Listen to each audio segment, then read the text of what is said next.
Today's panel on privacy imaginations from Indian science fiction will explore how Indian science fiction reimagines privacy as liberty, autonomy, and social justice. It's against the backdrop of biometrics mediating access to welfare, predictive policing, and intrusive models of platform governance, where we may ask how do we bridge the gap between the constitutional promise of privacy made 8 years ago and the techno surveillance futures that are already taking shape around us. Each of our speakers will bring their creative visions that are suitable to be put into practice or even to pose further inquiry. We are truly gifted to have Gautam with us. Gautam is a lawyer who's also been part of the Swami judgment and also is an author of science fiction. This provides him a unique vantage point, which I hope will draw a broader conversation today, in which he'll be joined by a stellar panel. Our first panelist will be Sanam Khanna, who's a faculty member in the Department of English at Kamala Nehru College at University of Delhi. She has written on Indian science fiction, including a chapter titled Spectral Cities and Spectral Selves in Shockwave and Other Cyber Stories, which is within Science Fiction in India, published by Bloomsbury in 2022. Then we have Swati Daftuar, who's an India-based editor and literary curator. She's currently a consulting editor at Speaking Tiger Books, and in her previous roles with HarperCollins and Hindu, she has commissioned across genres, including science fiction and speculative fiction. She has also published speculative short fiction under the title A Million Shades of White. And finally, we have Ritwick Bhattacharjee, who's an assistant professor in the Department of English at Sri Guru Tegh Bahadur Khalsa College, University of Delhi. He's a co-author of Science Fiction in India, Parallel Worlds and Post-Colonial Paradigms, and has had his stories and graphic work published in the Sahitya Academy Journal on Science Fiction. Please join me in welcoming all four of them, and over to you, Gautam. So this panel is about Indian science fiction, privacy, and their intersection. And I'll just begin with a couple of preliminary remarks, and then we'll have a set of questions for the panelists, and after that, we'll open it up for a few rounds of questions. Now, from its inception, science fiction has always been a genre that has been really curious about technology. There is a debate about what or which the first modern science fiction novel is, and while different books have adherents, there is broadly an agreement that Mary Shelley's Frankenstein marks the birth of the modern science fiction novel, and that, of course, is a book about technology and the promises and perils of technology. In the mid-20th century, science fiction developed an obsession with state power in the era of the rise of authoritarian states. The classic trilogy of 1984, Fahrenheit 451, and Brave New World are all books that envision a society in which state power has become so pervasive that private sphere of the individual has been reduced to almost nullity. They do it in different ways. But that is why, as a genre, with its focus on technology and the future, science fiction has always been well positioned to ask these questions about privacy, the future of privacy, and what technology is doing to us. The second element of this panel, Indian science fiction, I think is also important because often over the last few years, when I reference Indian science fiction to people, I get bewildered looks or just this question of what is Indian science fiction, this idea that, well, first of all, only white people write science fiction, Indians write really heavy post-colonial novels about family trauma, and also that it's basically a Western import. That is not true, actually, because as early as the 1890s, Jagdish Chandra Bose writes a story where a bottle of hair oil stops a typhoon. That is early Indian science fiction. Rohia Shekhawat Hussain, the Bengali writer, writes a story in a world in which patriarchy has been inverted. Right? So Indians have been writing science fiction for a very, very long time. And so this panel brings together those two aspects, science fiction and privacy and Indian writing of science fiction. So with those remarks, I'll begin just asking the panel some questions. The first one is broadly flows from the opening remarks, which is that science fiction's always explored technology and its implications both from an optimistic lens, utopian science fiction, but also a deeply pessimistic lens, dystopian science fiction, and of course the whole range in the middle. Modern day issues of privacy, as Justice Patel told us in the last session, implicate questions of technology at a very deep level.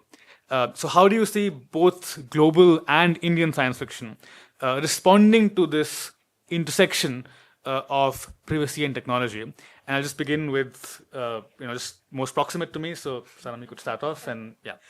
Okay, thank you everyone for being here. And as Gautam said, I'm often asked, is there Indian sci-fi? So I have a minuscule drop in the ocean from my personal library over here, which I consider excellent introductions if you're not familiar with Indian sci-fi. Right from writing for children to, of course, writing from adults, from the late 19th century right up to now, Indian sci-fi, I think, explores very important issues, and presciently it does so before other forms do. So, Justice Patel's address ended on that note of utopia and dystopia. And that, as you know, is the staple of science fiction. Science fiction always explores what is utopia and for whom. And right from the beginning, from Thomas More's Utopia to the works that we are discussing here today, this has been one of the central features. What makes something utopian? What makes something dystopian? And that's where this issue of privacy, which I do think, I'll come to that as the second part of my answer here, which seems to be a Western import. That may be so, but dignity is not. Dignity is very central to the Indian concept of conceptualizing what it means to be human, to have a quality of life worth living. And these have always been explored in Indian sci-fi, from his own novel, The Wall, Manjula Padmanabhan's Harvest. If people haven't read that, I heartily recommend it, about organ transplant, Tarun Sen's 2 volumes on science fiction in Southeast Asia give you an excellent overview of the kind of anxieties and hopes that Southeast Asian fiction and Indian SF specifically puts forth. Now, coming to the question of privacy. Privacy in one sense, like I said, in Indian conceptualization, and I mean largely, beyond the legal, into the personal, into the cultural, is not one of our top priorities as a culture. We've lived in joint families. We have always had, this is a sad part of our history, disempowered groups. So one of the questions that SF asks, through centralizing these marginal groups, women, Dalits, for those who haven't read Mimi Mondal, a very good introduction to how what she calls Dalit futurisms, re-envisaging re-envisaging the past or the future through alternate visions. What this does is place that question of dignity and privacy side by side. We also have our colonial past to deal with. We have that my baap attitude. The Sarkar has the right to kind of invade your space, invade your body, look at the kind of proscriptions for certain people, certain classes of society over space. So on one hand, yes, I think privacy as a concept is a privileged concept. Only the privileged can afford to think of privacy. But what SF does is shows you what happens if you don't think about privacy from the top to the bottom of society. So that's where I'll move, leave it to move forward, because the gamut of privacy questions and dignity questions which Indian SF addresses, I think it does so in a very different way from Western SF and in a far more culturally rooted way than foreign SF. Yeah, and I think that just to add to that, Anil Menon's book, Half of What I Say, which was published in 2016, actually is very interesting because it takes Aadhaar as a concept and takes it to its logical extreme. And there you see, this idea of privacy in a future India and how it intersects, economic boundaries. Swati. Yeah. Thank you, everyone. This subject of kind of talking about privacy and science fiction, it made me really think about the question that you asked, which is global science fiction and Indian science fiction. And are we seeing anything different between the two? And if there is difference, then what is that? And I feel like one of the things, just because my job involves reading a lot of manuscripts, so I end up seeing a lot of things that you might not actually end up making it to the shelves, but you do see patterns emerge. And one of the things is that in Indian science fiction, I think, and I'd say that maybe for me at least, the genre of science fiction is probably the best genre to lay out our anxieties and lay them out, like you said, to its logical conclusion, the worst or the best of what we are already seeing on ground. And this is something I've seen in Indian science fiction a lot, which is that how it might be slightly different from global science fiction in a local and contextual way, is that a lot of times what I see in Indian science fiction is not too distant future, in the sense that what we find in Indian science fiction today is actually recognizable. It's familiar. You might be seeing a Delhi or a Kolkata. Usually these are the cities you'll see in Indian science fiction. You'll see Bombay, Delhi, Kolkata, and you'll see them in a way and in the way they look and feel and sound in that piece of literature won't be too far away from what we're experiencing today. What you'll actually be seeing is an extreme form of what you probably are already experiencing. So there's that, I think, that really stands out for me. And what it also does is shows me what the authors, writers, thinkers today are grappling with, the things that they're grappling with. And the other thing that I do want to point out is that one of the concerns of Indian science fiction, of course, there's technology, but like you said, I think you rightly said that privacy for Indians has always been a complicated thing. It's stratified. It's also not just privacy from the government, from the state, but I think, like the keynote address also talked about, it's from so many people. In India, it's not about being in a locked room. It's about being in a really crowded room with so many eyes on you. So when that's the point, then who is asking for this privacy? Whom are they asking for this privacy from? All of these things come to the fore when you read Indian science fiction.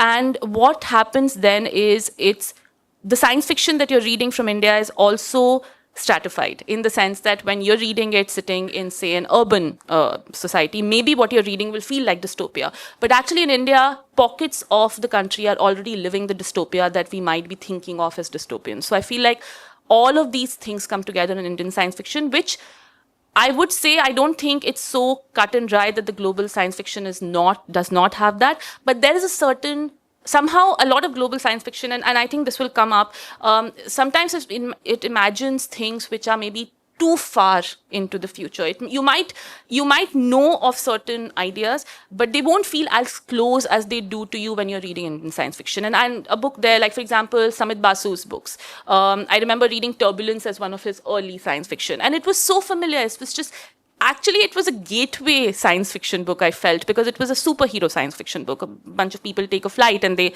land as superheroes. It was an interesting sort of concept, and now with the city inside, I think he revisits, and Delhi's very familiar there. Prayag Akbar's Leela, it's a familiar concept. So I feel like that maybe is what stands out to me when it comes to Indian science fiction. I think Leela is interesting because, like you said, a lot of Indian science fiction takes the social cleavages that exist today and really shows you that extreme version. Yeah. And Leela is perhaps the one that shows you the most terrifying, of that. And of course, it was made into a series as well, where I think surveillance is so pervasive, right? Yeah. So, and surveillance in a very Indian form, which is already exemplifying or entrenching other kinds of social structures. And that's a good example, I think, of that near future Indian science fiction that where privacy and surveillance become, really, really sharp issues. Ritwick. Thank you. First of all, thank you for having me. it's a very complex question that Gautam has asked, and I have a three-part answer, as we academics usually do. The first part is on the idea of Indian science fiction itself, and prior to that, science fiction itself. Because once you start thinking about it and just wonder what really is science fiction, where you see that science itself is something which works on the unknowns. And then you have the addendum of the fiction as well. So if you think about it, science fiction is basically the episteme of science on science itself. So in moments where science is failing, you find science fiction. Having said that, science is a very Western thing. I'm not saying that we do not have science or we do not understand within the Indian context science itself. But if you want to think about it, science is Western because it is a methodology. What we have, so this is something that I call in my book proto-science, where, different ways of doing the same thing.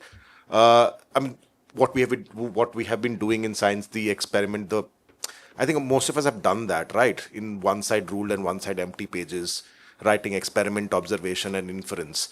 That's a very Western way of doing science.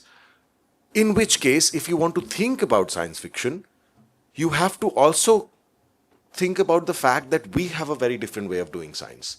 For the lack of a better word, think of something like Ayurveda. I'm not saying it's right or wrong, that's not my purview, but I'm saying it nevertheless is a way of finding some kinds of answers which do not or which are not commensurate with the way that West does science.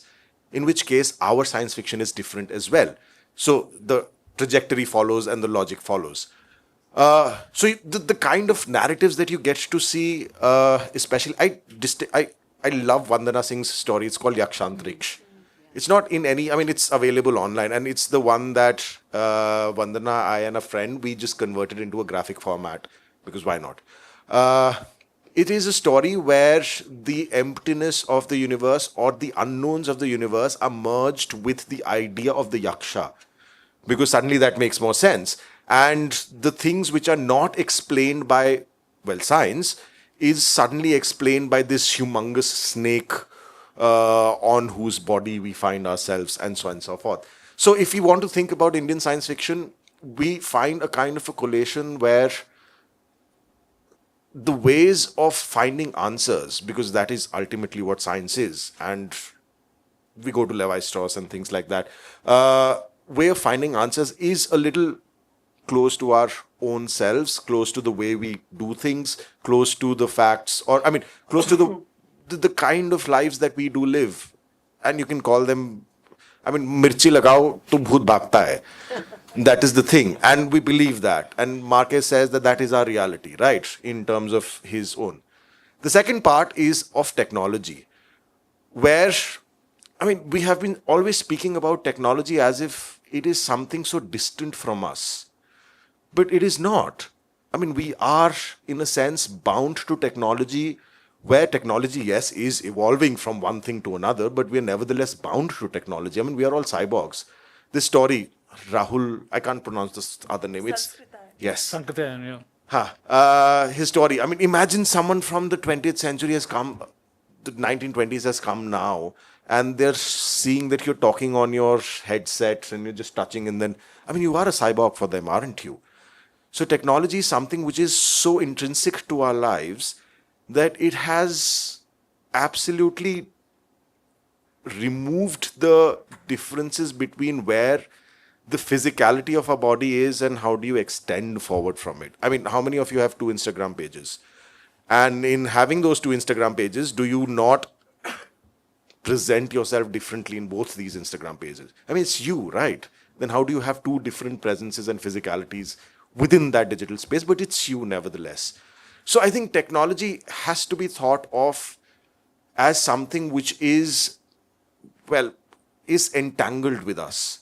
And I am moving towards the quantum entanglement. And I think Vandana Singh, when I was interviewing her, she was saying that hum bol to dete hain, but samajhte nahi hai. But it's true, right? I think Justice Patel said, how many of you can actually live without your smartphones? And how many of you can actually have that peace and quiet which you hope for without the smartphone? but it'll not be peace and quiet. It'll be just absolute chaos and shore in your head and things like that. So when we are also writing and thinking and reading technological interventions, or we find a kind of an impulse which pushes us towards finding ourselves within these technological universes, it is not something which is distanced away or broken away from ourselves. It is a reduplication, as it were, of ourselves in perhaps manners which have not been thought of, yes, in manners which have not necessarily been produced because we don't have those kind of, well, technological interventions or innovations and so on and so forth. So the narratives that we do get to see, either globally or in terms of, well, the Indian context or the South Asian context, we also find that we are consuming science differently. We are doing that kind of our epistemology is different, that we are thinking differently, we are finding answers differently, and our interactions and workings with technology is different. So I think Samit Vasu came up, so Chosen Spirits is a very good example, right? Yeah. There is a reason why all of these case serials are so famous here. And how, as we move forward in time, that they have also evolved and become a part of our lives to a lot of extent. Anyway, the others for later. The third part, sorry for taking so much time, is about privacy itself. And I want to pick up one thing, Who Watches the Watchmen, which I'm taking from the Watchmen graphic novel. It's interesting because surveillance is something that we detest, but as Justice Patel said, it's a sword and a shield situation, right? So yes, I did use it. Because we seem to detest surveillance, yet we cannot really live without it. So Who Watches the Watchmen is fine. So, I mean, surveillance is fine as long as there's some other surveillance on that surveillance. And it's a very strange kind of, again, a serpentine situation, if you would have it. So when narratives are also talking about it, yes, they are questioning, is it necessary or not? Thinking about welfare, thinking about that entire Kantian thing about morality and the need for the civilization to come first or not. But we are also essentially thinking about ourselves. Where do we actually find ourselves in terms of surveillance? Something, at times it hurts, at other times it doesn't. And yes, it boils down to choice, but I will leave with a very simple question. Do we really have choices? Thank you. Yeah, and I'm just, in fact, the second of these questions speaks to a bit of that. Before I go there, I'm glad you brought up Rahul Sankratyayan, because I think most people in this room will know him as this brilliant travel writer who wrote these amazing travelogues from Volga to the Ganga, and a socialist thinker, all of that. But what most people don't know is that he was also a science fiction writer, and he's written this story called 22वीं Sadi, which imagines life in the 22nd century. And he wrote this book in the 1920s. So imagining 200 years in the future. So yeah, if you get access to that, I would recommend reading that book by him. It's in Tarun's book. You have the... Would you like to read the extract? It's in Tarun's book. It's quite amazing. Right. That, over 150 years ago, this is how he's imagining a utopian feature. So Well, this paragraph is actually interesting. Yeah, so I had yeah. earmarked this. Okay. Okay. Sure. Yeah. Each home has a separate toilet. Yeah, After. unimaginable at that time. Yeah. Unimaginable that there is a toilet in the house. Even if you had a toilet, it would be outside. So when he's writing, this is his utopia. After one is done, one turns the tap and a powerful jet of water washes away the waste. I learned later that there are no manual scavengers now. There is no such caste. Yes, when the tap malfunctions, any person who is deputed for the task will repair it. The village's waste travels about 4 miles, where large pits have been prepared. As waste falls into the pit, machines cover it with soil. The machines are electrically run and the operators are at a distance. Each pit is left covered with soil for 4 years, after which chemical substances are added to it. It is then used as manure for trees. And one interesting thing about this story is that it's a utopian story. So he imagines technology to have solved social conflict, which I think is the interesting segue into the second question, which also takes, I think, riffs off what Justice Patel said, which is that in India, the question of privacy is really inextricably bound up with questions of class, caste, and of course gender hierarchies. So I remember during COVID, there was this study that showed that one fallout of the lockdown was that women's phones were surveilled a lot more, because now they couldn't go out, and so the ability to surveil them increased, which had all kinds of ill effects on them. So you can't separate the question of privacy from the major fault lines of Indian society, which are caste, class, gender, and so on.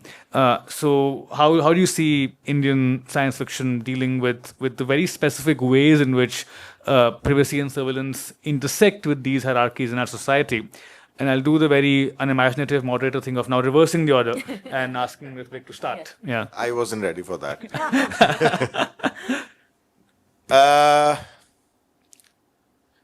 There are a lot of science fiction stories. Again, Vandana Singh comes to my mind, and I don't remember her story, where the protagonist has absolutely no gender. And it's not just the protagonist. Most people, again, I seriously don't remember the name, they do not have genders at all. And nobody seems to care. Right? It's not as if that the point of the story is that people do not have genders or do not have gendered identifiers, but more than that, that it doesn't actually come up. The simplest, I remember this entire thing, sorry, digressions. I remember this entire debate which came out after the release of the first Deadpool film. If, I don't know how many have seen it. There is a lesbian couple there. And it is never actually mentioned. Because it is so natural that why do you need to mention it? Why do you need to put these kinds of adjectives and identifiers in front of... So, I mean, it's the same thing like saying a woman police officer. Right? Why put that adjective there? Because that adjective is, once again, narrowing down, identifying, and surveillance begins with identification. Right? The first step is to say that, all right, you are X, Y, Z, and now we are going to do things. So the entire thing about data collection is finding these identifiers and then working through them through the entire process that happens. But yes, I mean, as I said, because the kind of play, and I'm using a very Derridian term, without going into the intricacies of unnecessary philosophy, the kind of play that we do get with science fiction, the kind of, I mean, just imagine it's bacche khel rahe hai. The kind of play that we get with science fiction allows us the possibility of living a life where nobody has a gender and nobody cares. And it's not just genders, I mean, even disabilities. Because I do work with disabilities a lot. Disabilities are always right now considered as separations, where one specifically thinks that to be disabled means to need extra things. But nobody thinks that we have created a world where they are forced to have those extra things. So instead, just imagine a world which is, well, for the lack of a better word, inclusive. And they will not need those extra things.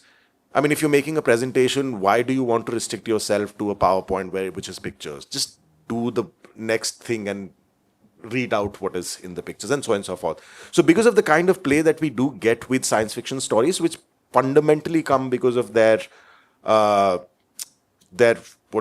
fantastical nature in a sense, and the kind of stretches of imagination that they can have beyond the constrictions of reality, gender, caste, they don't seem to matter anymore. And the realization of all of these within the narrative space, and I say realization with the word real/ization, to make those things into real, actually work. They come out, they pop out and say that, all right, this is there. Now, I don't want to comment if this is something utopian or dystopian, or if it is something that you can look forward to or not, but just the fact that as a genre, as something which is out there as a narrative form, it does give it. And the moment you do get it, something clicks in your head. There are cogs running. Do what you want to do with those cogs running. That's a separate issue.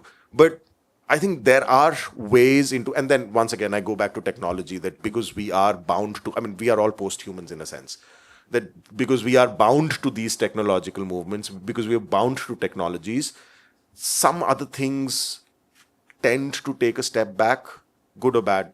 Okay. Yeah, a lot of modern science fiction in the world building makes it a world where these markers are no longer salient. But of course, it's still science fiction written in our world. So there is this whole debate about the extent to which you can have a genuinely, non-heteronormative world building in science fiction, and to what extent you must take into account that it's still, that those will still be salient. Swati. Yeah. So I think I'll answer the question that we were looking at was how, in terms of when it comes to Indian science fiction, how does it grapple with? Sorry, can you? Yeah. Is it okay? Oh, excellent. So how do we grapple with the social realities, right? Caste, class, gender. One of the things that came to my mind when I was thinking about this point and thinking about surveillance, for example, and I think I already said one of the things in Indian society is the stratification of it, right? Like in the sense of every group will have a different group watching it, and it starts right from home. For example, I mean, women are watched constantly by their families. Every movement is tracked. Where you go, your parents want to know either for your safety or for other reasons, you need to kind of give your whereabouts. If you really think about it, every time you order a delivery, we are constantly tracking gig workers today. We are tracking them on our phone. We want to know exactly where they have reached, what their numbers are. I remember during COVID, we had to also know whether they are vaccinated or not vaccinated. All of those things are tracked constantly. And I think for me, the interesting thing about Indian science fiction is that once again, it doesn't directly import the Western concept of the big brother individual rights and freedom. So you don't constantly think about privacy in terms of individual rights, but also community rights, minority rights. In terms of, so for example, Manjula Padmanabhan's, I think we've already mentioned one book, but another book that came to my mind was Escape. The idea of gender and how in that actually the rights of women are completely and altogether wiped out. So you've got books which are not looking just at what individual freedoms mean in the country today, but they're looking at freedoms for communities, for Dalit students, for example, for manual laborers, for example. Again, privacy, we talk about dignity, there's a certain idea of, and I think that inviolable space that we talked about, all of that comes into play when Indian science fiction has to be written, because who do you write about? What do you write? So you say you talk about tech and how tech is getting into our lives, right?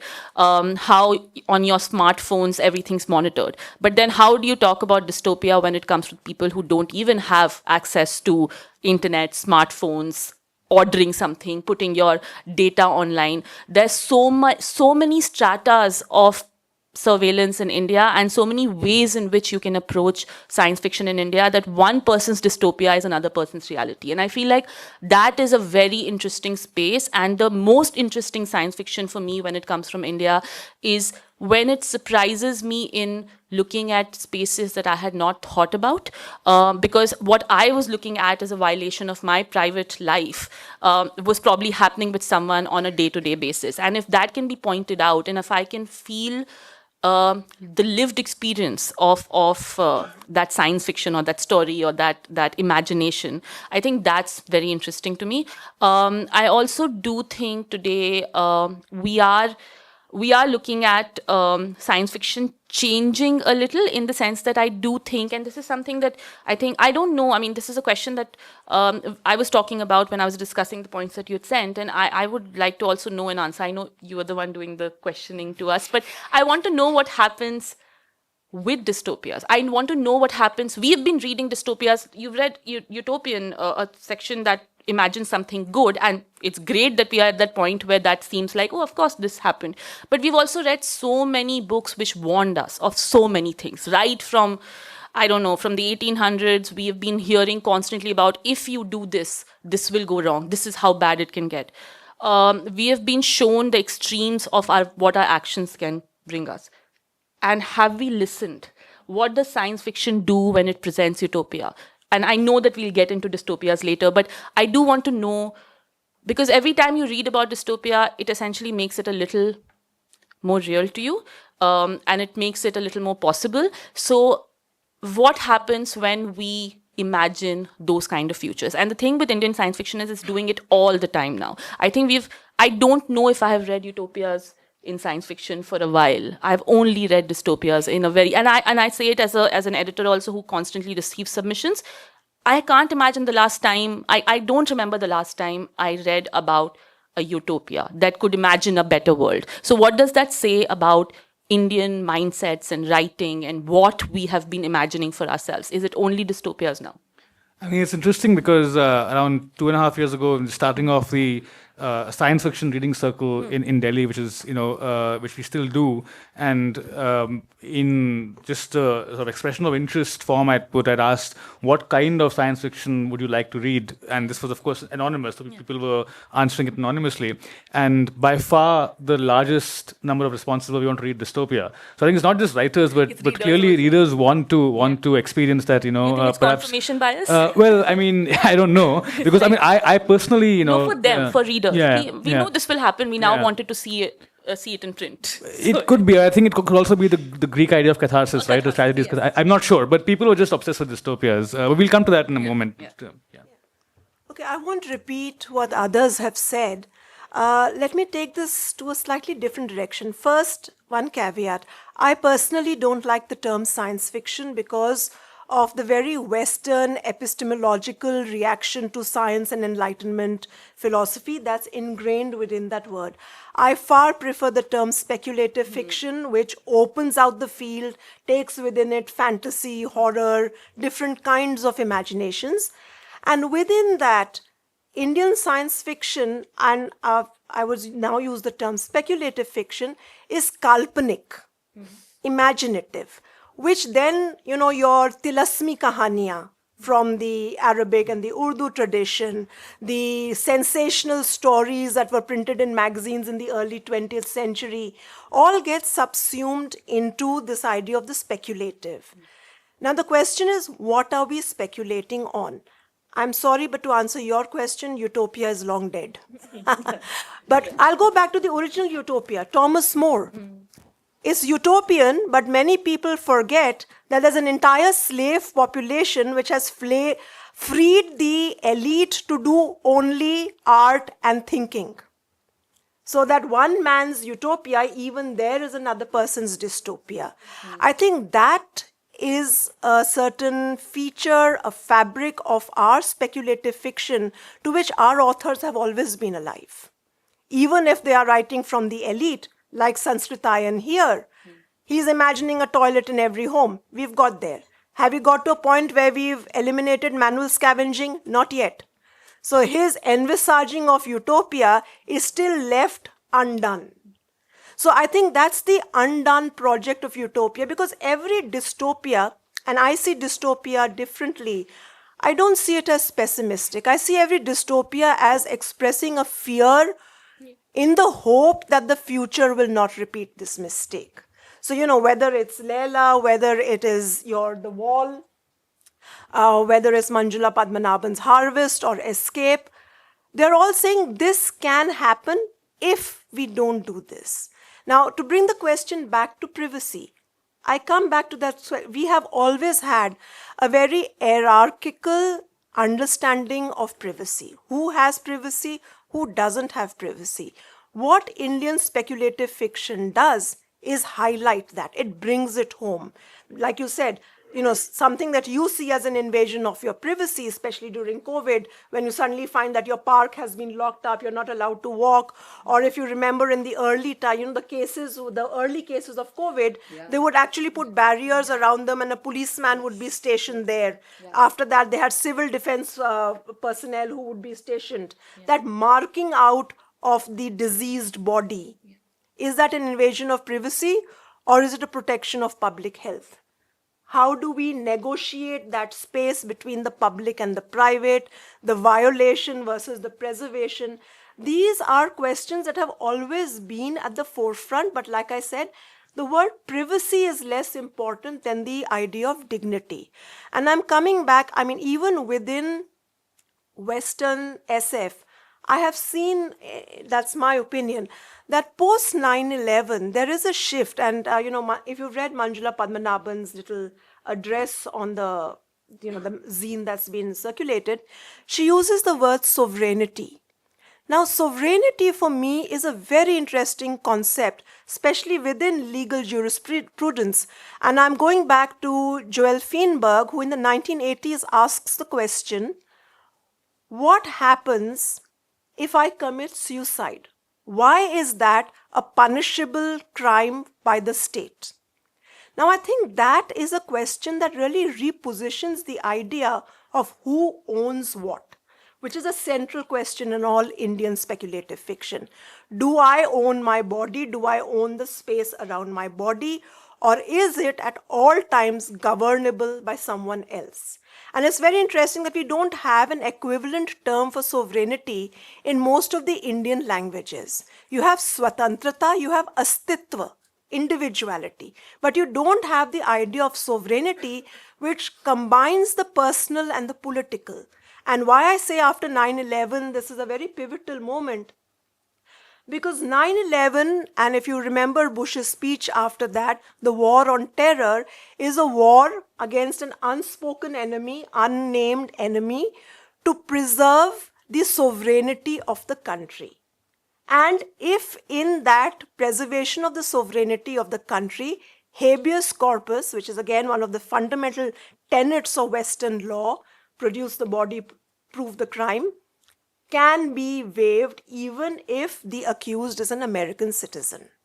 Now, I think this is a pivotal moment philosophically in terms of how we look at ourselves and our place as citizens, because what this does is places the sovereignty of the state in conflict with the sovereignty of the citizen within the Western paradigm.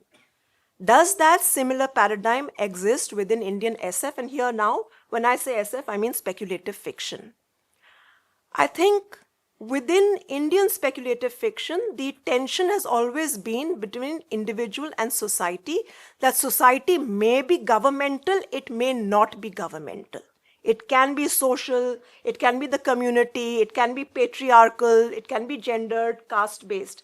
But that tension has always been a fundamental area of exploration within Indian writing, speculative or especially post-colonial, post-20th century, other forms of writing as well. Yeah, I think it's, I'm glad you said speculative and kalpanic, because the Bengali word for science fiction is literally kalpvigyan on all the years. So there's always been that more expansive vision that later was picked up as speculative fiction. I think just for the final round, before we open it up for Q&A, since we've all spoken about dystopia, and dystopia is something that really people associate with this kind of writing. And of course, as Swati said, a lot of recent Indian SF, although not all of it, but a lot of it really is very, very dystopian, or at least has elements of dystopia. There was an article by Cory Doctorow a couple of years ago, I think, or a year or so ago in the New Yorker, perhaps, where he was responding to, I think, a lot of the modern day climate fiction, which of course has a very dystopian tenor to it. And he makes this point where he says that what these kinds of dystopian novels really do is that they induce a kind of political quietism, in the sense that they portray these structures that are unshakable, immovable. Again, 1984 being the example, right? Like, in the end, what happens? Winston Smith, basically, it's complete destruction of his individuality, right? And so he actually says that there is a certain political harm to writing these kinds of dystopias, where you're inducing, a sense that these are unchangeable structures. And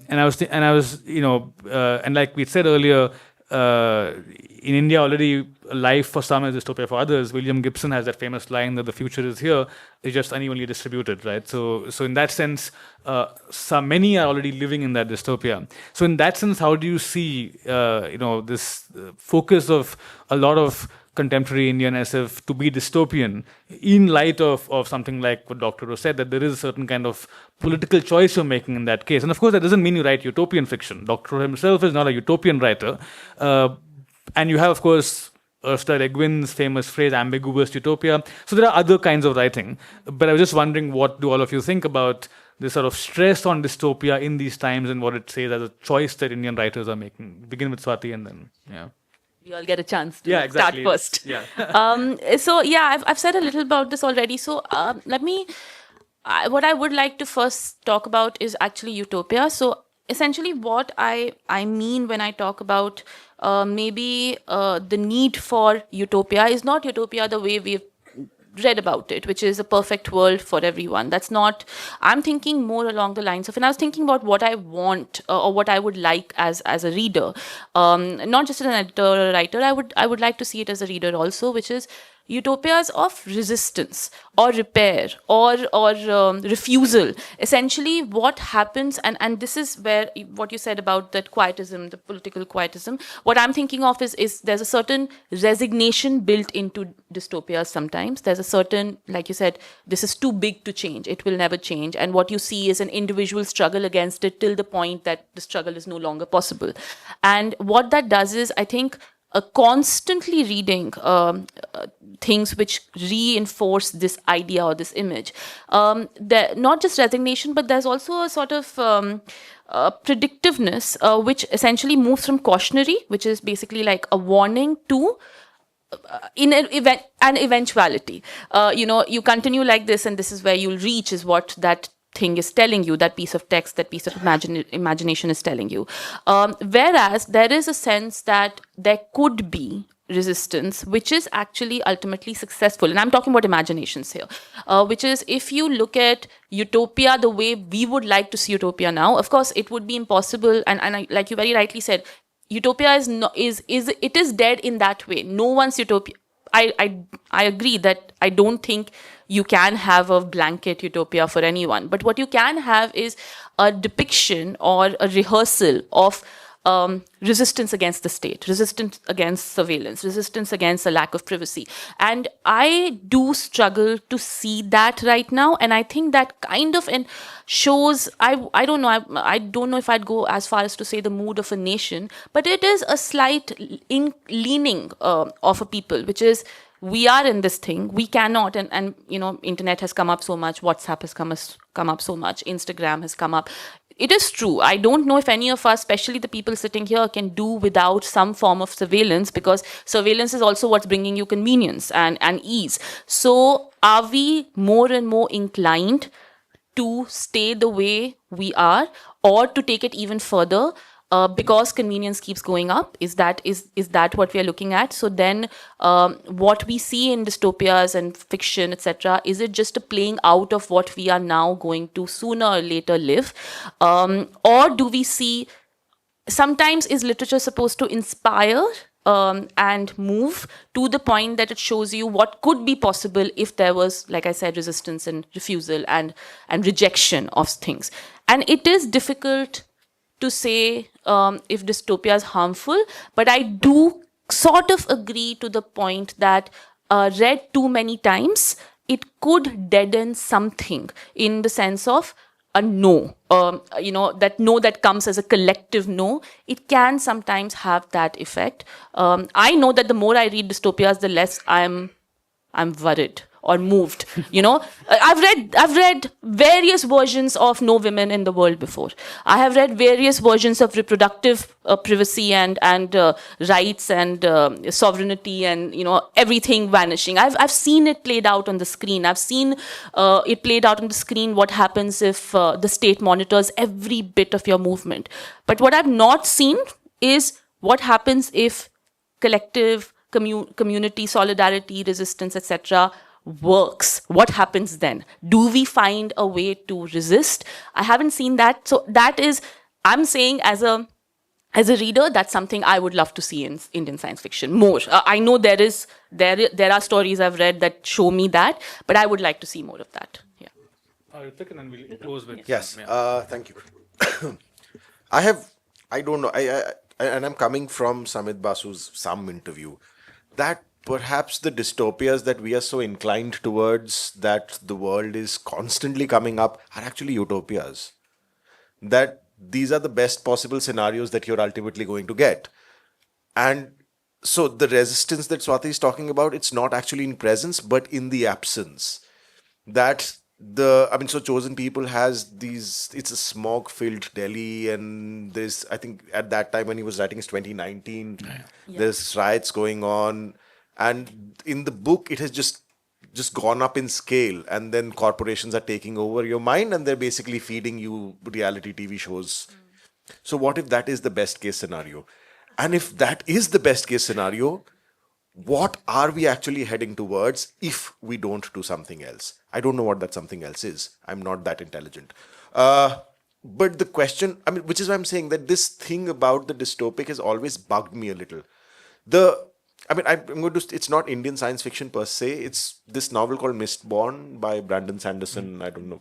So it's a lovely story. It's about this oppressed people, and then from the lower classes, here comes a heroine who suddenly finds that she has superpowers, and she overthrows this tyrant, and then realizes that she should not have done that.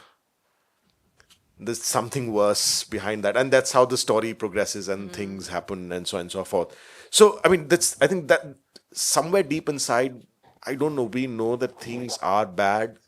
And I'm not talking once again just about governmentality. I'm also talking about this very absurd thing called life that we find ourselves in. Sorry, philosophy again. But it is a problem, right? You keep on asking a question, why me? And nothing answers back.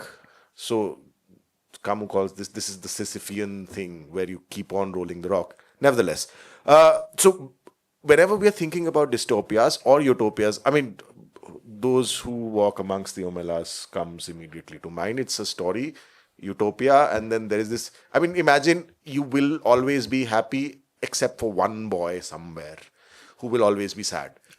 Right? It is because of this boy's sadness that you're happy. Will you want to be happy? And it's a very good question, because do you look at yourself or do you look at another person? And the number of times I've asked my students this question, and the number of times they have said, I don't know, because I'm always inclined towards myself rather than the other person, because utopic imaginations hit our head because we find ourselves in those utopic imaginations. Those are not removed away from us. So, which is why I'm saying that this distinction between the dystopic and the utopic is not just, it's not just the fact about that someone's utopia is someone else's dystopia, but that you always see a kind of a crossover where dystopias are utopias and utopias are dystopias. And yes, science fiction has been responding to it in some ways. So I'm a part of this, and it's a funny thing that I'm a part of this science fiction group, will not name it, which is perhaps one of the most surveilled groups that I'm in. It's a WhatsApp group. And the moment someone posts something there which is not to the liking of the admin, it gets immediately, and not removed, but rebuked. The admin is going to come and say, "Ki kyun likha?" And this is a nationwide group, by the way, which I don't know why I still am a part of, but academic reasons. But it is, as I said, it's a funny thing. And because it is a funny thing, you get to see that however much you start speaking through science fiction of privacy, of surveillance, I remember of the early class, Hamlet also comes to my mind because of surveillance, right? Hamlet will know what he has to do only if he surveils, but he doesn't like surveillance himself. So when Rosencrantz and Guildenstern are hiding behind yes, he kills them mistakenly, but he doesn't want to be surveilled himself, but he wants to do surveillance. So play is the thing that will catch the conscience of the king.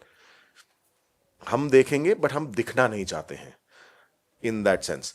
So how do you think about this complex position where within a singular system of literary representation, perhaps, you get the dystopic and the utopic working and functioning at the same time? So perhaps not as bifurcated entities, but as things happening together. Right? Yeah, and I think it's good you brought up Le Guin's The Ones Who Walk Away from Amelas as in the dystopian stream, because this is a story which is 4 pages long, and it's been so influential for the last 50 years. people have been trying to change the ending and write their own stories because they just can't deal with how brutal that story is, and every subsequent attempt is much worse than the original. So read the original. It's just 4 pages and it's like a classic. Sanam closes off. Yeah. Yeah, so, just to go back to that question of privacy, utopia, dystopia, I'll say that, the resistance lies in the interstices, the things that fall through. And one of the features I find very interesting in SF being written in India recently is satire, laughter. Laughter becomes the ultimate resistance. If you can laugh at the power that is surveilling you, if you can make them discomforted by that laughter, that becomes resistance. That sets off ripples of other resistance. And I'm going to read a line from the Ministry of Relevance by Arjun Gend, which I think is so. Do you laugh? Do you cry? As our glorious leader has enumerated in his majestic treatise, The Reinvention of India, traditionally the poorest segments, the downtrodden and the backward classes are mistreated because they are dark-skinned. That is why he is committed to helping them become paler to ameliorate such dermal inequalities. What do you make of a state which is trying to bring in equality, but through something like this? I'm going to read another line which I love, which is from someone who's of Tibetan descent writing in India. And she's writing about her own experience, but we can all see resonances there. That's what we get for burying our heads in religion and forgetting the world. The world went ahead, we went back in time. So much for our rituals, prostrations, and amulets. I'll end there. Those are your resistances. Those are where you push back and create solidarities. Thank you. Firstly, I'd just like to thank all of you for staying very close to 9 p.m. We are going to be kicked out of this hall in 8 minutes, but I'm just going to keep this 2 minutes short. This panel was excellent, and IFF is going to make a reading list because I think every second answer had a recommendation, right? Yeah. And in case you're wondering where will you get all these books, one of the cases which IFF does is for researchers who are wanting access to Sci-Hub and LibGen. Okay, and that is listed tomorrow. And if you like the work which we do, which is not only Privacy Supreme, but also our strategic litigation, such as cases in the High Court, the Supreme Court, or our policy advocacy or outreach, please do support us. Please do donate to us. We do need your help. Because when you ask, where is civil society? Where are organizations like IFF? If you're watching this and you've stuck till the end, you found this of some value. So please do donate to us. It is internetfreedom.in/donate. And as I do on Privacy Supreme every year, I will state how much money this costed, because then it makes it real to you. I'm persisting with this. Hold on for a second. ISC costs itself were about 68,000 rupees. And printing and designing costs were 31,000 rupees. Inflation is real. And you can keep us alive. So please, if you want that reading list, more importantly, if you want to read those books itself, please donate to us rather than paying to a fat cat publisher. Thank you so much.